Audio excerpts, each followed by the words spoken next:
नमस्ते दोस्तों, आज हम सुनेंगे महान लेखक मुंशी प्रेमचंद्र की कहानी बड़े घर की बेटी। बहुत समय पहले की बात है।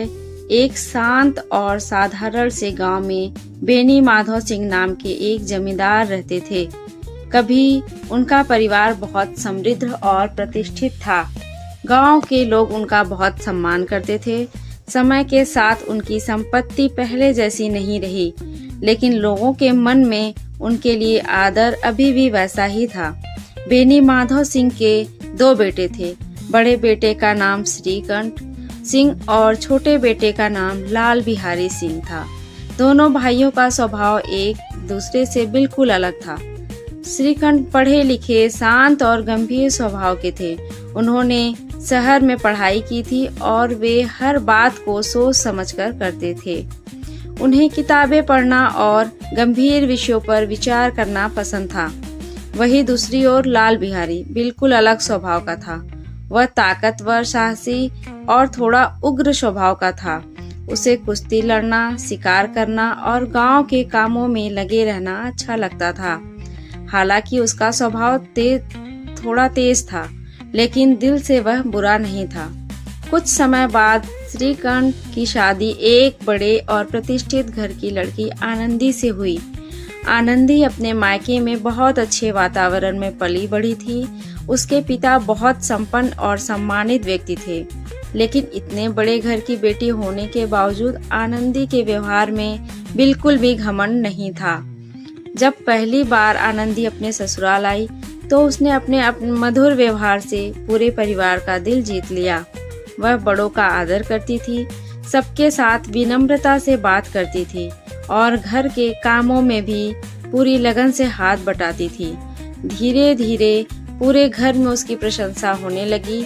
ससुर बेनी माधव सिंह भी उससे बहुत खुश थे। उन्हें लगता था कि उनके घर में एक समझदार और संस्कारी बहू आई है। एक दिन की बात है, दोपहर का समय था। लाल बिहारी शिकार करके कुछ मांस लेकर घर आया। वह बहुत खुश था और उसने आनंदी से कहा, भाभी आज इसे जल्दी से पका दीजिए, मुझे बहुत भूख लगी है। आनंदी तुरंत रसोई में चली गई और खाना बनाने लगी। उस दिन घर में घी बहुत कम था। जो थोड़ा बहुत घी बचा था उसने सब मांस में डाल दिया ताकि खाना स्वादिष्ट बन सके। कुछ देर बाद जब खाना परोसा गया तो लाल बिहारी खाने बैठा। उसने देखा कि दाल में घी नहीं है। उसे यह बात बहुत खटक गई। उसने नाराज होकर पूछा, दाल में घी क्यों नहीं डाला? आनंदी ने शांत स्वर में उत्तर दिया, घर में थोड़ा ही घी था, इसीलिए सब मांस में डाल दिया। बस यही बात लाल बिहारी को बुरी लग गई। वह गुस्से में बोला, तुम्हारे मायके में शायद घी की नदियां बहती होंगी। यह सुनकर आनंदी को बुरा लग गया। उसे लगा कि उसके मायके का अपमान किया जा रहा है। दुख आहत भाव से उसने कहा, हाथी मरा भी हो तो भी 9 लाख का होता है।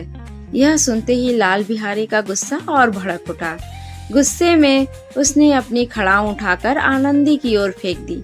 आनंदी ने उसे हाथ से रोक लिया, लेकिन उसकी उंगली में चोट लग गई। यह घटना आनंदी के दिल को बहुत चोट पहुंचा गई। वह चुपचाप अपने कमरे में चली गई और दुखी होकर बैठ गई। कुछ दिनों बाद श्रीकांत शहर से लौट आए। आनंदी ने धीरे धीरे सारी बात उन्हें बता दी। यह सुनकर श्रीकांत बहुत नाराज हो गए।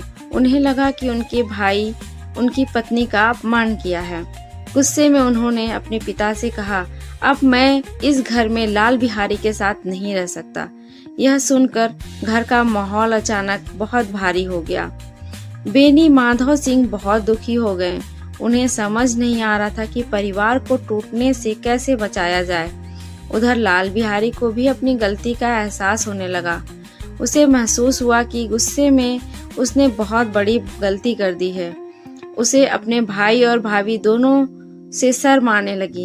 एक दिन वह चुपचाप आनंदी के पास आया और बोला, भैया भाभी अब मेरे साथ नहीं रहना चाहते हैं, इसीलिए मैं घर छोड़कर जा रहा हूँ। मुझसे जो गलती हुई उसके लिए मुझे माफ कर दीजिएगा। यह सुनकर आनंदी का दिल पिघल गया। उसने तुरंत उसका हाथ पकड़ लिया और कहा, नहीं, तुम कहीं नहीं जाओगे। इतने में श्रीकांत भी वहां आ गए। आनंदी ने उनसे शांत स्वर में कहा, छोटी छोटी बातों पर अगर परिवार टूट जाए तो फिर परिवार का मतलब ही क्या रह जाता है। गलती हो जाती है, लेकिन माफ करना भी तो जरूरी है। आनंदी की समझदारी भरी बातें सुनकर श्रीकांत का गुस्सा धीरे धीरे शांत हो गया। उन्होंने आगे बढ़कर लाल बिहारी को गले लगा लिया। दोनों भाइयों की आंखों में आंसू आ गए। लंबे समय बाद घर में फिर से शांति और खुशी लौट आई। यह दृश्य देखकर बेनी माधव सिंह की आंखें भी भर आई। उन्होंने गर्व से कहा, सच में बड़े घर की बेटियां ऐसी ही होती हैं। वे अपने धैर्य और समझदारी से टूटते हुए परिवार को भी जोड़ देती हैं। और इसी तरह आनंदी की समझदारी, धैर्य और बड़े दिल ने पूरे परिवार को फिर से एक कर दिया। इस कहानी से हमें यह सीख मिलता है कि रिश्तों को बचाने के लिए धैर्य, समझदारी और क्षमा सबसे जरूरी होता है। छोटी छोटी बातों को अगर हम समझदारी से संभाल लें तो परिवार हमेशा खुश और एकजुट रहेगा। Okay friends.